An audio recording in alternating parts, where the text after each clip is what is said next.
Alhamdulillahirabbil alamin wassalatu wassalamu ala habibi rabbil alamin sayyidina wa maulana Muhammadin wa ala alihi wa sahbihi ajma'in amma ba'du. Subhanaka la ilma lana illa ma 'allamtana fa'allimna ma yanfa'una wanfa'na bima 'allamtana wa zidna ilman wa hudan wa tuqan wa salahan walhiqna bi ibadika salihin. Ikhwan akhwat, alhamdulillah Allah izinkan kita untuk kembali berjumpa. Kita lanjutkan kajian bonus pekan kelima pangadimin nggih. Berarti kajian bonusnya fikih man haji. Kaifiyatu ada zakah, cara membayar zakat, cara membayarkan zakat, tata cara membayarkan zakat. Ya, terkait dengan ini beberapa hal. Yang pertama, harus dipahami bahwa ketika sudah terkumpul syarat-syarat kewajiban zakat, maka zakat harus segera dibayarkan. Konsep dasarnya, Pak Rudi punya duit, nisabnya terpenuhi, haulnya terpenuhi, maka segera harus dibayarkan. Pak Bambang punya sawah, sudah panen, mencapai nisab, berarti harus segera dibayarkan. Ya, dengan syarat-syarat berikut ini. Yang pertama, at-tamakkunu minal ada, memungkinkan untuk melaksanakan, memungkinkan untuk membayar zakat. Kita wajib segera membayar zakat kalau memang memungkinkan untuk bayar zakat.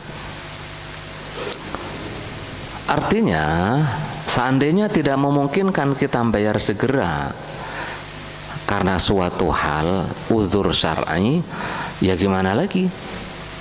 Contohnya biasanya Pak Rudi bayar zakat di bulan Dzul Hijjah atau Dzul Qa'dah. Pas tahun ini Pak Rudi sedang melaksanakan manasik haji. Biasanya akhir Dzul Qa'dah. Ini akhir Dzul Qa'dah Pak Rudi lagi haji, masih ada di sana di Mekah. Nggak bisa lagi fokus untuk ngurusi ibadahnya. Ilah mau gimana lagi? Atau sedang safar, pedagang, Pak Rashid pedagang atau pengusaha mengurusi zakat tahunannya, tapi sedang safar, lagi di luar negeri, urusan penting, belum bisa ngitung. Ya berarti setelah datang dari safar segera untuk dihitung.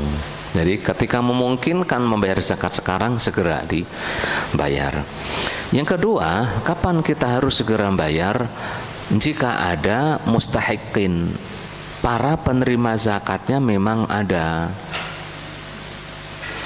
Negeri kita mah ada terus sampai saat ini ya, kurang-kurang malah duitnya yang kurang, penerimanya banyak. Ya. Lah seandainya tidak ada penerima, mungkin aja, mungkin mau bayar zakat, Pak Afi mau bayar zakat, fakir nggak nemu, miskin nggak nemu, mu'allafah qulubuhum nggak nemu, firriqab nggak nemu, sabilillah nggak nemu, gharimin juga nggak nemu, ibnu sabil juga nggak nemu. Lah terus bagaimana?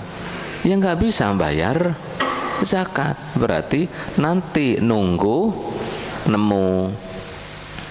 Hitungannya berapa tuh zakat setahunnya, atau zakat padinya, atau zakat gandumnya, diambil, oh sekian, hitungannya sekian. Nanti kalau sudah nemu para mustahikin dibayarin. Sekarang mah belum nemu para mustahikin, nggak perlu dibayarin dulu. Atau pakai mazhabnya mazhab Syafi'i pendapat kedua, atau mazhabnya jumhur, di daerah kita nggak ada, dipindah saja pembayarannya ke daerah lain, ke negara lain. Negara kita nggak nemu, bisa jadi negara lain ada. Paham ya? Di kota Bekasi mungkin nggak nemu, mungkin ke Bogor, mungkin ke Depok gitu, mungkin juga ke Jakarta, mungkin ke Kerawang, mungkin ke Purwakarta. Kalau emang nggak nemu di daerah sendiri para penerima zakat, seperti itu. Kemudian yang syarat selanjutnya adalah Kapan wajib segera dibayarkan? Khusus untuk buah-buahan, hasil-hasil, sebagian hasil panen itu dia memang sudah kering, ya, sudah kering dan sudah dipanen, sudah kering. Nah itu berarti sudah wajib. Ibaratnya padi, kapan wajib dikeluarkan zakatnya? Padi itu perlu diambil dulu, dipanen, ya,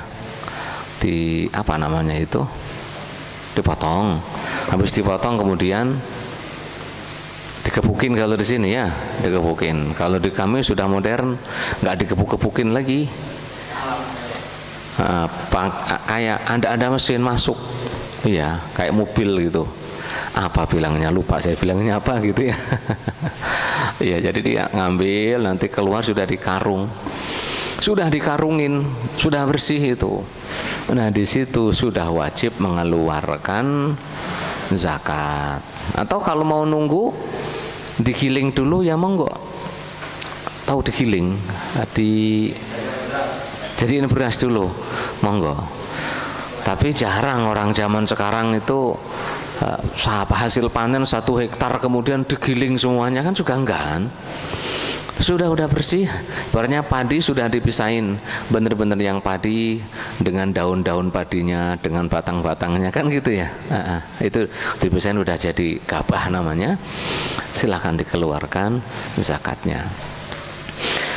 Emas sudah dikeluarin dari perut bumi, dipisah-pisahin mana tanah, mana yang bukan emas, dikumpulin emasnya. Nah itu sudah wajib dikeluarkan zakatnya jika mencapai nisab.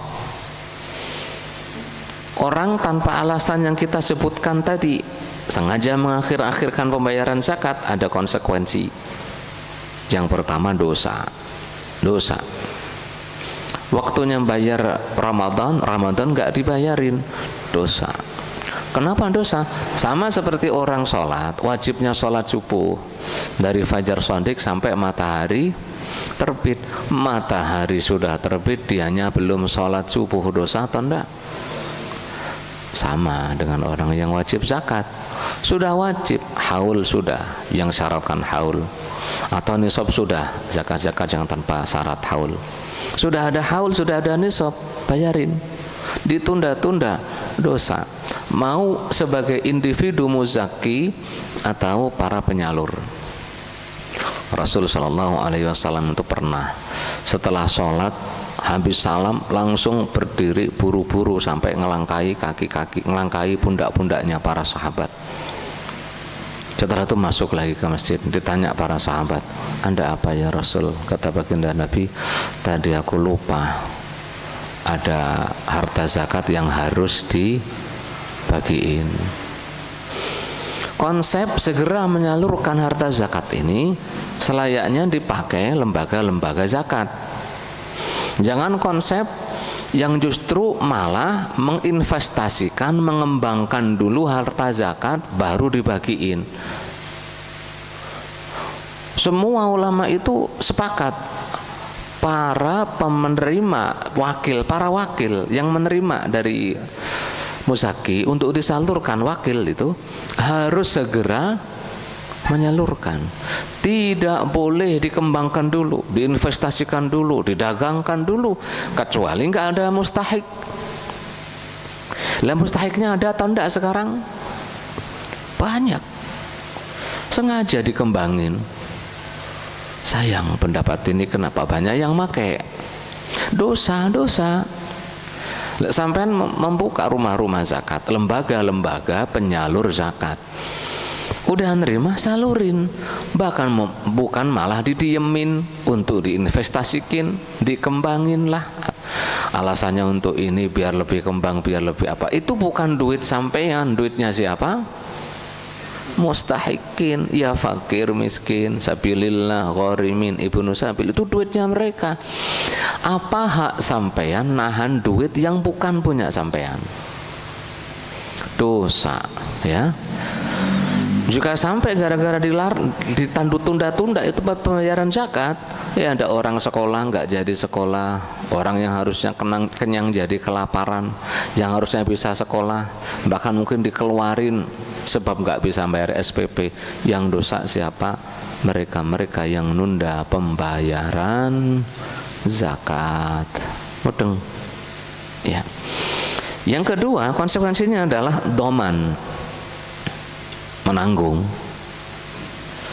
Artinya orang yang tidak segera bayar zakat, tahun ini bayar zakat harusnya nggak bayar zakat, sampai tahun depan nggak bayar zakat lagi, tahun depannya nggak bayar zakat, 10 tahun dia nggak bayar zakat, padahal tiap tahun dia adalah wajib zakat.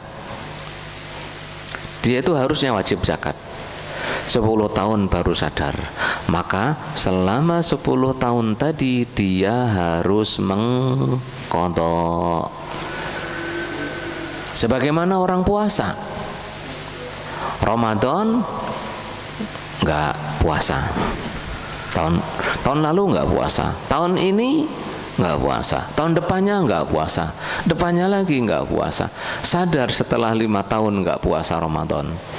Setelah sadar, semua puasa yang dia tinggalkan harus diqadha. Paham? Sholat juga seperti itu. Orang nggak sholat setahun, 2 tahun, 3 tahun, 4 tahun, 10 tahun, 20 tahun, 40 tahun. Setelah sadar, sholatnya semua harus diqadha. Zakat juga seperti itu. Kenapa? Itu utang. Utang pada Allah itu kewajiban yang Allah wajibkan. Fahbirhum annallaha qad iftarada alaihim, atau sadaqatan tu'khadhu min aghniyaihim wa turaddu ila fuqaraihim. Kabarkan kepada mereka wahai Mu'ad, Allah mewajibkan bagi yang kaya mengeluarkan zakat, dibagikan kepada yang miskin. Allah yang mewajibkan, wajib dikeluarkan, dia nggak ngeluarin, wajib diqadha. Paham ya? Jadi jangan nunda-nunda zakat. Waktunya zakat fitrah bayar, nggak bayar ya harus diqadha karena itu kewajiban. Sepakat ijma seluruh ulama, ijma, mau sholat, mau puasa, mau zakat, ijma. Ijma salatnya dinukil oleh Imam Nawawi dan sebagainya, nukil dalam Majmu' Syarah Muhadzab ya. Wallahu a'lam bishawab.